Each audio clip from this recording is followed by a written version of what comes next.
Sir, Uddhav Thackeray म्हणतो की तुम्ही जे आहे ते गंगेमध्ये पाप देण्यासाठी असताना काय म्हणाले? पहिलं तुम्ही सांगितलं की ते जात नाहीये, मग काय म्हणाले? त्यांचं म्हणणं की तुम्ही किती गंगेत डुंगे मारले की पाप पुसले जाणार नाही, गद्दारीचा शिक्का पुसला जाणार नाही. खरं म्हणजे प्रयागराजमध्ये महाकुंभ झाला. 65 कोटी लोक त्या महाकुंभामध्ये सामील झाले आणि अतिशय श्रद्धेने भक्तिभावाने त्या त्रिवेणी गंगा यमुना सरस्वतीच्या त्रिवेणी संगमावर सगळ्यांनी स्नान केलं आणि मनुष्य जन्मामध्ये त्या ठिकाणी महाकुंभात स्नान केल्यानंतर जन्म सार्थकी झाला अशी एक भावना लोकांच्या मनामध्ये आहे. आणि ती भावना मनात ठेवूनच मी गेलो आणि त्या ठिकाणी मला देखील एक वेगळी अनुभूती मिळाली, एक समाधान मिळालं, एक आनंदही मिळाला. आता ज्यांना त्या प्रयागराज आणि महाकुंभचं काही देणं घेणं नाही त्यांच्याबद्दल मी काय बोलणार.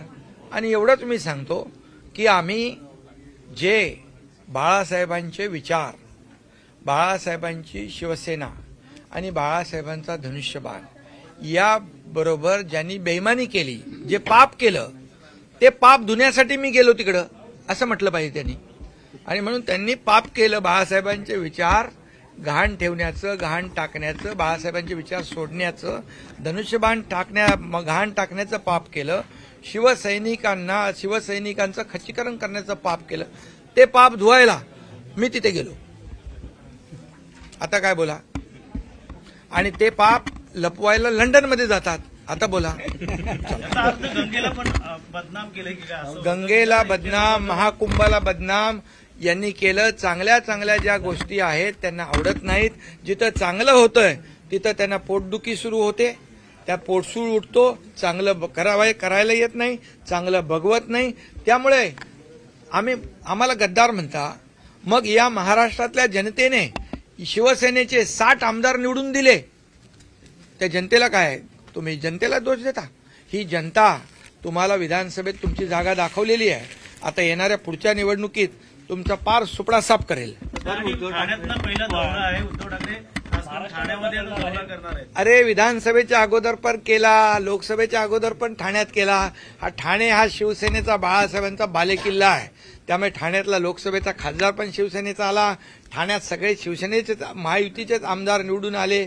त्यामुळे ठाण्यात येऊ दे, नाही तर आणखी कुठे जाऊ दे, त्यांचा शोलेच होणार. शोलेतला असरानी, आधे इधर जाओ आधे उधर जाओ, बाकी मेरे पीछे आओ. योगेश कदम खरं म्हणजे स्वारगेट पुणे येथे BST मध्ये गाडीमध्ये झालेली घटना अतिशय दुर्दैवी आहे, अतिशय दुर्भाग्यपूर्ण घटना आहे. त्याची निंदा करावी तेवढी थोडी आहे. आमच्या या बहिणी ज्या आहेत सुरक्षित राहिल्या पाहिजे. आमचं सरकार संवेदनशील आहे, झिरो टॉलरन्सवाला आहे. आणि म्हणून या ठिकाणी जो आरोपी आहे या आरोपीला कठोर शिक्षा झाली पाहिजे. मी स्वतः पोलीस आयुक्तांशी बोललोय आणि ही केस फास्ट ट्रॅकवर घेणार. मुख्यमंत्री स्वतः त्याच्यामध्ये लक्ष घालतायत, अजितदादा स्वतः लक्ष घालतायत पालकमंत्री म्हणून. आणि म्हणून ही केस फास्ट ट्रॅकवर घेऊन या नराधमाला फाशीची शिक्षा लागली पाहिजे.